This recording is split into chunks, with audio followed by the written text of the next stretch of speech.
And welcome back to Pastor Plek's podcast. I'm your host, Pastor Plek, and I'm so glad that all of you are joining us as we are recording live from Austin, Texas. And I have with me in the studio is none other than Mrs. Catie Sas, a.k.a. Ava's mom. How you doing? I'm doing great, and also awkward since I'm in the middle. I know, it is. Well, I'm going with a new theme of boy, girl, boy. Oh, okay. Yeah. Also with us is none other than the WCC intern, Jacob Laldin. How we doing? I'm doing swell by God's grace. Thank you. Just a new intro every week. That's what I'm going for. You know, that was good. All right, so we're going to talk about, we really need to get caught up with Catie because it's been a while, I feel like, since we've heard about some people in your life and people want to know stories. And I think sometimes you get cut off or you tell a half story and then from the feedback from our worldwide audience, we've heard that we want to hear more.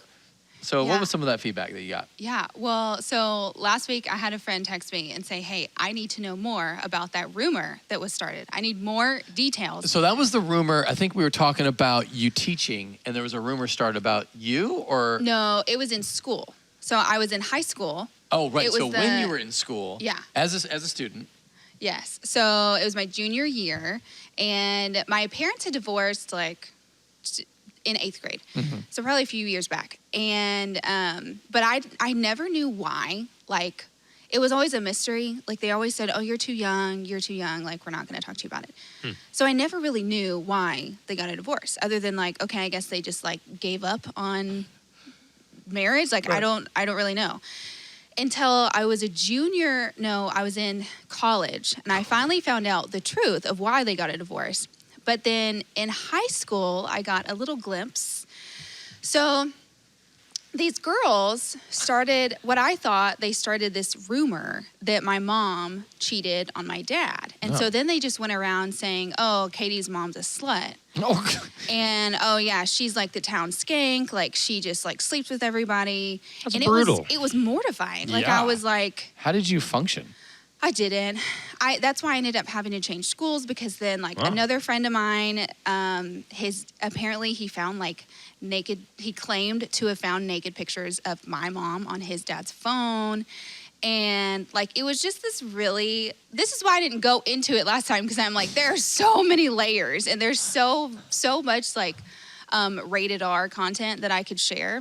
And what high schooler is going through his dad's phone? This must be... it's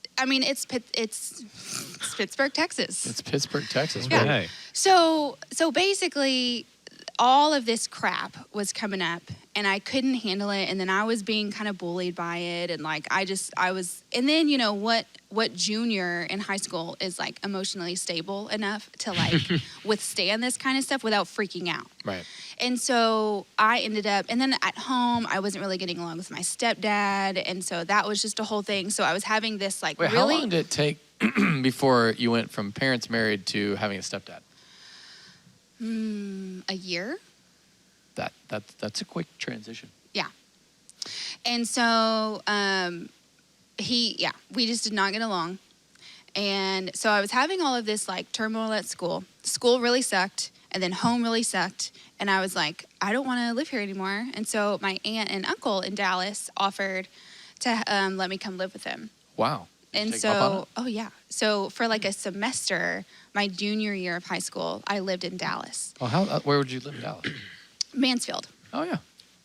And was this your aunt and uncle on your mom's side or on your dad's? My mom's side. Okay. Yeah. So my mom's sister said, hey, come live with me. It's okay. Like, we have a room.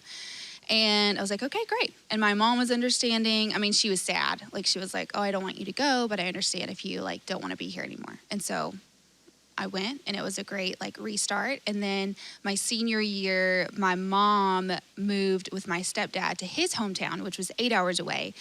And so I had to decide, do I want to move back in with my mom and stepdad in a new city, my senior year of high school, make all new friends, or do I want to live with my dad? Or do I want to live with my aunt and uncle again and just be in Dallas another year for my senior year? So I had 3 options. They were all very hard options because I didn't want to live with my dad. I was like, this is... and then my dad didn't really So what did you choose? I ended up, You can't tell half stories. This is the problem. Although this does what make people want to come back. So I ended up staying in Pittsburgh. I wanted to finish out Pittsburgh, Texas. So like even though Middle I of had nowhere. like taken a break, a semester in Dallas, I wanted to come back and graduate with all the friends that I'd had for, my entire did life. they forget about the rumor? We kind of moved on. So the girls that kind of started it and initiated it kind of apologized. Oh. wow. And then I honestly don't really remember if it was like a verbal apology, but we kind of like just moved past it and became friends again. Yeah. And yeah. Well, good But for you. then the only bummer was my dad was like remodeling some old house. So he didn't really have a room for me at his house. And so then I had to just sleep on a futon at my grandma's house in this like open room upstairs where like I had no privacy. I had like a plastic drawer, those plastic cabinet type things? Yeah. So that's where I put all my clothes. And then I had a laundry basket that I kept stuff in. And then I just ended up having to share a bathroom with whoever else lived at my grandma's house. Who else lived at your grandma's house? My aunt, uncle, and cousin. Oh, wow. And so there were you know how you walk upstairs and there's like this open room and then there are the bedrooms. Yeah. So there was a futon in the open room that I would sleep on. So I didn't have like a bedroom or anything. Huh. So I just. So when you were at Wells Branch Church originally, I think you slept in the dining room of somebody's apartment. Yeah, I did. And it was normal. Like I was like, whatever. Like It was Jordan, I think. So you're just like used to having no privacy at all. Yeah. That's yeah. what. Does that ever affect you? You like walk around naked and just kind of do whatever? I've just never really been. I mean, you grow up with 4 boys and you're just kind of Makes like, sense. whatever, I don't really care. And then like right after the divorce, my mom lived in this house with like 2 bedrooms and 1 bathroom. And then at one point there were 9 of us living in the house. Wait, 2 bedrooms, 1 bathroom, 9 of you? Yes. That sounds like a halfway house. So it was. It almost Is that was. is that your experience? Something similar. So some of my brothers were in the living room. I was in the bedroom with one of my cousins. 2 of my cousins moved in, and then all 4 boys were there. 2 cousins, my grandpa, and then my mom and stepdad. Okay, as tough as that sounds, it also sounds like a blast, and just like there's constantly something to keep you entertained. Well, there was 1 toilet. Oh. And That's the 1 best part. sink in the bathroom and 1 shower in the entire. There was only 1 way to bathe, and that was the 1 shower in the bathroom that was the size of a closet. And so, just picture this. Just close your eyes and imagine you're at the sink brushing your teeth in the morning. Okay, it's like 7:30. Someone is right behind you, less than a foot away, taking a dump. Oh my gosh. Okay. And then someone else is in the shower, less than a foot behind you. And then someone else is also in there trying to do their hair. And then someone else is also in there just like trying to be in there to get ready. So I hated it. So it was, yeah. Okay, well, thanks for sharing that Yeah. story. You, now I feel a little awkward. No, so you it's should. fine. That's good. Yeah. So hold on. There's Amber. Yeah, I we- wanted us to kind of recap and review your life a little bit with the Amber piece because I feel like that's been a story a lot of our listening audience has been following. Yeah. Wait, the who's friend- Amber? The friend that she met on Peanut, and Peanut is those who have peanuts, which are small children. And then she was doing play dates with her, and then her little boy, passed away. Yeah. Like crazy, sad story. Yeah. And Catie was really kind and sweet and was trying to love her with the love of Christ. And we kind of want to know where that friendship is, I guess 2 years removed from that death. Mm-hmm. So January was the year anniversary of his death.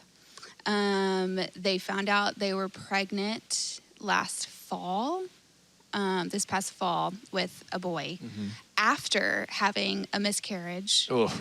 Because they ended up getting pregnant shortly after he passed away, and then she miscarried, like Mother's Day weekend. What and a roller then coaster. and then got pregnant again. And so now I just went to her shower last month. Oh, wow. Good. And then I'm doing her maternities. Pictures. next weekend. Nice. And so I told her, she asked me, she was like, how much would you charge for a maternity session? And I was like, I would love to do this as a gift. Like, please do not pay me for this. Aw. And so we're still really close. We still walk. Like, she loves to go walking. And so we still go on walks together. And she lived in Brushy Creek as well. She lives in Cedar Park. Okay. Is So- she a believer? No, No. that is like one of the main. And okay, this sounds really sad, but like if she was a believer, I feel like I wouldn't be as motivated to like keep up with her. Right. I understand. But like since she's not a believer, it's well, like she doesn't have any community whatsoever, so she's, No. I mean, any godly influence other than you. yeah. You're the light of the world So there. I that's like the motivation of like Yeah. I get teary-eyed whenever I think of like one day maybe she's like comes back to Jesus. Right. Do you remember when you were like 20? Mm-hmm. And we sent you to ACC for the fencing class? Yeah. And you thought fencing was... I thought it was building fences. Okay, let's move Oh on. my gosh. We can move forward. This is great. But it Yeah. was great. You led Brianna to Christ through that. Yeah. Yeah. So anyway, I thought that was a really cool story. And Wow. yeah, that's how you are actively intentional with your faith in trying to reach people is you'll do even crazy things like taking classes you have no idea what they're about in order and hopes that you might lead someone to Jesus. So way to go. Wait, Brianna who? So she's not here anymore. But Okay. Yeah, she has a family now. Oh, that's wild. That's awesome. Yeah, We need to reconnect with Brianna. we do. All right. Let's find out how that goes. All right. So this past week, we talked about what it is to show hospitality. And so I feel like this is one of those things that as Christians, and hospitality beyond the walls of the church, but most importantly, hospitality within the church is really what we're talking about. And it's kind of fun. This past series, we went to a couple of obscure books. We went to Philemon and 3 John, which is always sort of fun to preach through stuff that nobody really has heard of, just because in general people pay attention. At least the ones that have been in church for a while, because they're like, oh, I've never even didn't even know this book existed because it's in between the sticky pages of the Bible. All right, so what I wanted you to see here is that when John wrote this letter, he was writing it to a guy named Gaius, who was probably hosting a church. And there was another guy, Diotrephes, who was preventing people who were traveling with the message of the gospel, itinerant preachers, from going and sharing and for whatever reason, it wasn't a theological dispute, it was a relational dispute because people were talking wicked nonsense about John. And so then probably the one that's carrying the letter is Demetrius, or it could have been Demetrius was another person that was hosting people well, and he's commended in this letter. So I wanted to kind of take your guys' read feedback on anything about hospitality that you've seen that has been really positive or shaped your view of the Christian church, or negative that wasn't so good, and you're like, I wish we could do that better. Any thoughts on that? Did you zone out on me, or were you? No. I just feel like I talked like the first 10 minutes of this, and so You don't want to talk? Okay, yeah, I let's get hear it. from Fair. someone else. All right, I can talk a bit, sure. Yeah, go ahead, Jacob. Yeah, man, I love hospitality. I know, sometimes I just get so caught up in like doing things, I kind of forget to slow down and be hospitable. But You do bring your own steak to dinner, so. That is that's very true. But is that just because you have a weird diet? For a bit, it was. I just had like all this extra meat in my freezer, and so I was going over to Ryan and Katie's house to watch the first Austin FC game of the season, and I was like, "Hey, Ryan, like, do you want to do dinner?" And he was like, "No, not tonight." And I was like, "All right, well, no worries. I'll just bring over steak." And so I just kind of bring over my own steak and some for him, and we had a great time. So I do show hospitality when it's convenient for me, but I digress. I am always so encouraged by seeing like other people be hospitable because like it's that reminder of, man, it's so impactful for me to take a second and slow down and just kind of like love someone well and sit with them and be with them because like, man, that changes their whole day. Well, you've had someone show hospitality to you, which was Jeff, right? So tell us that real quick thing. Man, yeah, in such a big way. I had Jeff Mitchell here at the church and Liz Mitchell, his wife, show like tremendous hospitality to me. When They let you live with them. Yeah, they let me live with them. Like, I mean, a married couple, doesn't want this like 25-year-old guy just like crashing at their house. Like, cooking a bunch of steak, and actually it was pretty great.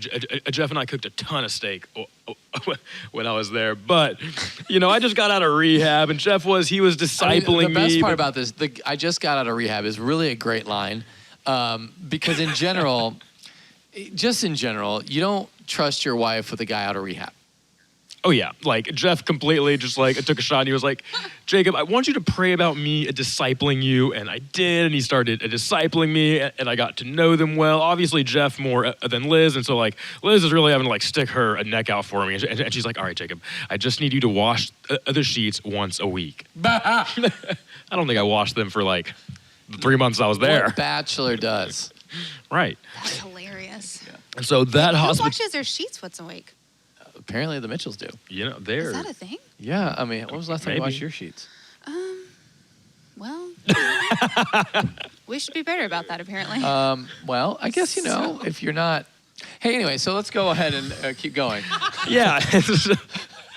So it was just really great. And Jeff did this with multiple guys. He literally made it the focus of his life to be extremely hospitable to others. I mean, man, he met this guy when he was just at his neighbor's house hanging out. Somebody was cleaning their pool, and Jeff's talking about Jesus, and this guy's like, "Wait, you know Jesus?"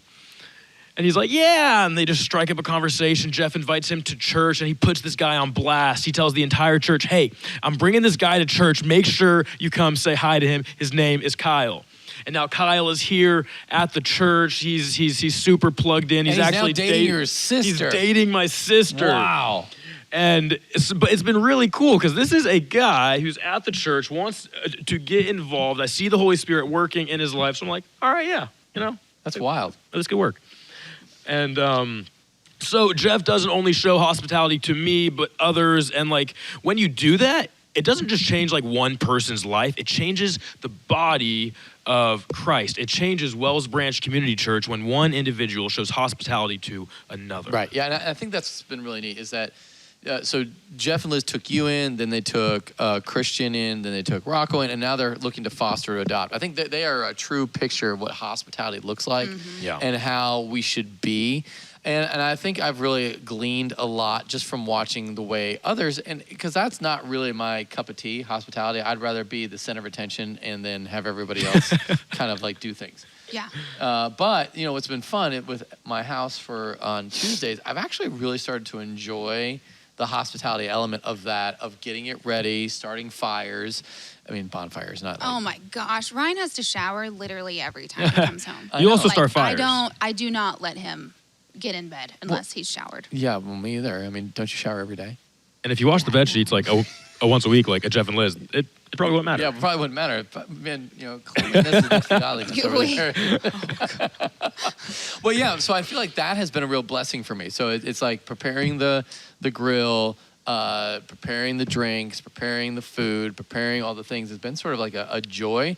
And oddly, what's been neat is Adrian isn't upset about it, which is kind of cool. She's actually sort of enjoys it as well to kind of see all the men here. And my kids love it, which is sort of interesting. They love to hear, the men talk because it's very colorful. I saw Austin out there one night. Yeah. He was right by you or in your lap, and a machine gun Nick. He's just going off, talking about pornography and stuff. And it's wild. And he's he's listening to everything. He takes it all in, and he's like, when's the men's group? I want to be around. And so I think whenever the men were there, he just likes, because we put a basketball hoop in the backyard now, and so he's shooting baskets while the men are all talking, hanging around and getting steak, and boy, we had lots of steak this last time, which is really great. You missed out. You really did. One of our guys brought 5 pounds of steak, and another guy brought a couple. It was wild. We had more steak and more adult beverages than anyone could probably. But something I find super cool is you and Adrian give up your whole house for almost 3 hours every Tuesday night, and man, they just late at night too. Yeah, late at night. It starts at. People start getting there around 7:30, and we don't start till 8, which is really funny. And then not everyone leaves around 11:15, 11:30. So it's sort of a wild night. It's a wild experience, but one that I love, and I have truly come to just really appreciate that time. And And I didn't really understand the gift of hospitality until probably this is I love seeing people enjoy themselves. Like it's a wild thing to like when I see people comfortable and sitting there and talking to one another and like growing in their relationship with Jesus. Like when people can go into the kitchen and just get whatever they need to get in the kitchen and not ask. Oh, it's the best. It's like, oh. We've reached next level. So, and it's like it's brought about like real life change in so many lives, myself included. Like, so, 18 months ago, I first got here and you came up to me and you're like, hey, I have this men's group, blah, blah, blah, come. I was like, all right. And I showed up and I came for like 3 or 4 months probably. And man, like it changed my life just because I felt so comfortable there. I could go into the kitchen, grab water, a banana, anything I wanted. And like, and it's cool. Odd that you came to the Beer, Beef, and Bible when you were coming out of rehab, so that worked out. I'm just putting that together right now. Whatever. Yeah, hey, you did great with it. Praise God for that. I'm now doing better offering water. I'm doing way better at that. Nice. So anyway, so I feel like that's the... I just grabbed my own water. You did well. So I didn't even think about that as an option because I was just not there. But I'm now growing in my hospitality skills. So anyway, all that to say, I feel like we've seen salvation come from that. We've seen life change happen through that. And I think that's been an incredible experience because people feel vulnerable enough to share whatever is going on because it's an environment where hospitality is being provided. And everyone knows the place is there for them to get to know each other, grow deeper in their walk with God and with each other. A question that comes up, and I'd love to hear how Mrs. Catie Sas would answer this, is what is the line of hospitality? When is it too much? Especially for married people or people with kids? I don't think that's a very easy question to answer. Where would on your line? What's your line, Catie? The line. I guess if someone feels uncomfortable. Like if inviting a guest into the home is making someone else in the home feel uncomfortable in any way, that's really the only thing I can think of. So between you and Ryan, who would the uncomfortable one be with a guest in the home? I don't know that either one of us would feel uncomfortable. Maybe if it was another man that I didn't really know, I would feel uncomfortable. Like I don't even answer the door if I'm home alone. Like, it doesn't matter who it is. I don't answer the door because I just have trust issues. And that's good because there was some alert out to Williamson County and the Brushy Creek area, and they called people and texted people, and they were like, lock your doors, don't go outside. When? It was the night I came over. Oh gosh, well I don't ever lock my doors. I don't either. Open, my door My sister's home, she locks it all, but I don't. Is always locked. Nobody's getting in there. I don't care if it's a little girl because you don't know who's trying to use a little girl as a trick to get you to open the door. Well, one time, one of my little boys, he was 2 years old. He came pounding at the door screaming, and then I picked him up, and there was nobody, and he didn't know where he was, and I had to take him home. So. Well, yeah, if it's someone you know. No, I didn't know him. He was just a random little boy. That's pretty wild. I had to go house to house trying to figure out which house he belonged to. Oh my gosh, he didn't have he didn't have a dog collar. Oh, yeah, I just. So listen, I'm just throwing that out there. You just never know. But it's just not a chance that I'm willing to take. All right. Yeah, our kids also run around the neighborhood, sometimes naked, so it's. Yeah. Yeah, we just Bill's have character. different views on who's allowed. On a scooter. That's when it gets really weird. Oh, wow. I remember this one time there was Paxton just rolling on the scooter, just zinging by, and he had no clothes on. I was like, oh, I love this it. is why the neighbors, we don't. Anyway. Wow. He's body training. Don't worry about it. Yeah, I think. There was a season a couple of years ago whenever we lived with the Blazels. Oh yeah. Oh. And not that that didn't make That's me feel uncomfortable. when you lived right behind me. Yeah. So we had a room upstairs, and then there was a guest room that they had right next to them. And I remember James Meyer needed them to host someone. Yeah. And I remember. It was a guy from Africa. Yeah. So it was a guy from Africa, and it wasn't the hospitality aspect that made me feel uncomfortable. I always want to be able to provide someone with a safe place to stay. But I was also in the middle of my PTSD with being sexually abused. Oh gosh, yeah. And it wasn't I wasn't mad about it. I wasn't frustrated or anything, but it's just something that if something like that has never happened to you, then that's not something that you think about. Yeah. Like, oh, they might feel uncomfortable with that's wild. this. Yeah. And so I remember, and they had said, oh, hey, we're going to have so-and-so come live with us for like a week or something, or just come stay. And we were kind of like, okay, I think so. Like, yeah, sure. But then whenever he got there and I realized he was in the room right next to me, and I don't know. I don't know how to explain it, but I think out. it was weird because then we were also sharing a bathroom with him, and it was just kind of like, I don't know him, and yeah. Oh gosh. And so it just, like, the whole entire week I was just on edge, but and so whenever he left, I talked to Chris, and I was like, hey, I just really like. I said, I'm not mad at you. I'm not angry with you or anything. And I don't expect you to think about that because that's not in your realm at all. Yeah. But I was like, I didn't want to become bitter. Yeah. And so I said, hey, I just really wish that, like, you would have asked me or, kind of gone over it with me. But yeah, and it was a good experience. Like, he took it well and it was fine. But that's really the only thing that I can think of. That is, okay, that's helpful to know. Because there are boundaries that you have to set for yourself. Sure. And that was, I think that was kind of, the thing I like about that story is that it was two married couples without children at the time. Yeah.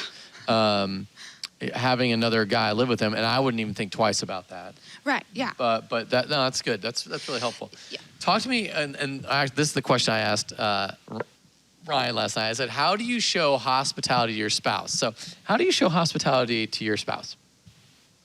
I mean, they live with you. Aren't you hospitable all the time? Wash the bed sheets. So how do you show them hospitality? Like, is that like, how do you serve them? I don't really know. Sure. What? Yeah. I mean, I cook dinner. I make sure he's fed. I meal prep his lunches. You meal prep his lunches? I meal prep his breakfasts for the week. I make sure he's fed at all times. Yeah, their fridge is on point. Really? Oh yeah, everything's well, it doesn't fresh. look like Ryan's overfed. I don't know if you know this. No. Oh, I've tried my entire marriage to, like, make Fatten him him gain weight because, like, I always felt like I just wanted to be smaller than my husband. Oh my God. I have never, ever been able to feel smaller, like skinnier than Ryan. He's just a lean cross-country runner, soccer player, rock climber build, and he will always be lean. Like, he has muscles, but he's lean, and he just won't gain weight no matter how much I feed him. And that's why you go to extreme with Inga.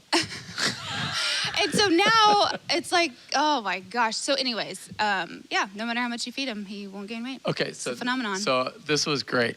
So what did he say? No, I would love to know what you think he said, because then I'll tell you what he actually said. Like, how would you receive hospitality from him? I love when he listens to me. Like, whenever I'm, like, going through something hard or just having this, like, emotional turmoil and I feel like a mental disaster, I love whenever he All right, that's sits. actually what he said. That's good. awesome. So it was funny because I think we asked, like, how do you show hospitality? He was like the last one to answer because, they just came around and I went to Ryan. And so everyone was kind of saying, like, stuff that they do. Like, I clean this, or I do this. I make sure that this is taken care of for my wife. And he's like, yeah, my wife doesn't care if I serve her at all. She doesn't even notice any of that. And then he goes, He's right. And then he goes, he's so right. And then he goes, I think what I actually do is I just have to sit there and listen to her, and everyone goes, Because in our marriage, the roles are switched of, like, he's the one that does, now I do more, that he's mentioned, hey, like, I kind of would love if you did the dishes more. But, like, the person that values a clean home, it's like, I don't care. Yeah, like, me too. Yeah. You and I are in the same boat. Adrian would just, like, roll over because she's like, why can't you be more like Ryan? I'm just like, like, literally, if he just sits on the couch with me and lets me vent about something or lets me, like, unload something that's been really hard in my head, then that makes me feel so loved and served. Yeah. Adrian vents while doing the dishes, so it works out. For me, I get 2 birds with 1 stone. But now I've actually tried. My hospitality is making the boys do the dishes. So that's like, good. yeah, it's good for them. All right. Well, I love that. That was super fun that you guys actually are on the same. You know each other really well. Yeah. So marriage is going really well then. I mean, we are not perfect, but we've grown a lot. Yeah, I'd say so. That's awesome. Yeah, I think showing hospitality to Adrian is the getting up with the boys early and getting breakfast done. She's kind of a slow to rise person. Yeah. And so I'm kind of like up and at 'em doing my quiet time, and then the boys get up and I kind of get them ready and I get them outdoors. She'll usually do like the lunch or pick out clothes. That's usually her role. So it's like the working together thing that I feel like that's where hospitality toward one another really comes in. Jacob, if you were to think through what's your strength for hospitality, what would it be? Oh man. My strength for hospitality. Like if you were gonna get married, if you were How a single person, are you going to serve your future wife? Yeah. So like you're a single guy, and good-looking man, by the way, and if you were to kind of like this would be like the promotional for why you want to marry Jacob, what would it be? I can listen really well. That's a great answer. I can be highly emotionally involved. Yeah. I can dry the dishes. I can put the laundry in the machine, in the dryer. Nice. I'm much more motivated to like help when it's so okay. I live with my sister right now. You're all right. Okay. And so like through conversations with like other guys and stuff, they're like, you think it's hard living with your sister now? Imagine having a wife. I'm just like, oh. Oh yeah, it's way harder. Yeah, and so now I'm like, if I see a dish in the sink, I'm like, oh, I should probably do that because one day I'll have a wife who's gonna really appreciate when I do that. Wow. What wonderful like, practice. Man, this is a great training. Yeah, hey, and this is Ryan through was just always like discipleship. that. Yeah, but I'm still pretty awful at all those things. So man, yeah, I'm just gonna like listen well and really just love well and emotionally be there for them, and whenever always offer help. I don't know what anyone needs.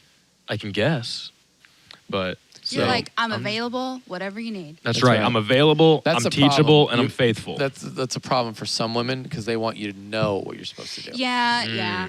See a need, fill a need. Right. So you should I don't be able need to to tell perceive you. the need. Yeah, and that's okay. I'm very articulate. I'll try all the things. I'll figure it out. Yeah, I'll figure it but like, out. and this is great. Like this whole like motivated, like go-getter attitude is really great. But what happens when they piss you off? Oh. I encountered this the other night. Oh, really? Did you with your sister? Dude, it was so bad. Me and Kyle are trying to watch the latest episode of The Last of Us. Oh. And like I've kind of placed like this TV show on like a pedestal. It's like an idol. Yeah, that's bad. And like, dude, I caught myself slipping. And so Wait, what show is it? it's called The Last of Us. I don't know the show. Which It's really good. It's based off of like like a zombie thing, but Of it's course. not quite like Walking Dead. I mean, it's pretty good.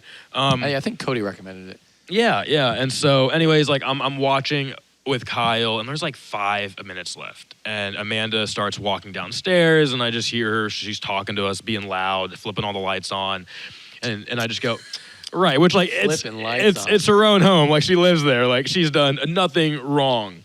And I just like I look up at her on the stairs and I was like, "Can we just finish this episode?" She was like, yeah, of course." And then walks downstairs and starts cleaning and doing the dishes, and I just You weren't clear. I was not clear. I should have been more clear, but I was afraid of offending her, so I just left it at that. And then I was like, could you just be considerate? And she was like, look, other people, and so we just start going at it. And at the end of the night, I just had to like come back and apologize and tell her I love her and I'm sorry. And again, the next morning, and I made her breakfast. Ultimately, like I just have to like realize, we got into a fight because I just thought that this TV show was way more important than like loving my sister Boom. well. And I think that is probably the And- biggest barrier to hospitality is convenience. Right. And so so like I now always have these thoughts. Well, how is it going to look with my wife? And like she's gonna piss me off. And Yeah, she will. Yeah. I make Ryan mad all the time. Yeah, you do. Sure. And so I'm just kidding. Oh yeah, because he tells you. No, he didn't. yeah. And so like I just want to like to have a person I can talk through things in the moment with would be great. I don't know if that's always going to be the case, but that's Holy my Spirit. goal. Yeah, that's the Holy Spirit. Yeah. Yeah. Nice. Because I don't want to have to like resolve things like the next morning. Or You have to do that something, for the like, first year of marriage every day. That's okay. Yeah. You know, Yeah. I like fighting. All right. Well, the Holy Spirit's going to help you be hospitable all the time when you don't feel like it. I mean, the Holy Spirit's going to get you through your entire length of marriage. So just remember that. Yeah. Praise God. Yeah. Yeah. So where are you on the whole dating realm? Just curious. Yeah. So, in all honesty, I am looking like as awesome as that is and sounds. I'm really not focusing on it at the moment. That's good. I'm preaching my first sermon March 19th, which is Wow. like 18 days away. That's my anniversary, by the way. So thank Oh you. yeah. Well, early happy anniversary. Thank you. And I'll tell you again on March 19th. But so yeah, I'm just trying to like make friends and stuff. I'm leading this a young adults group, and I'm sure somebody will come, and we'll just be great friends. Guarantee And, like, somebody will come. Probably somebody that's watching right now.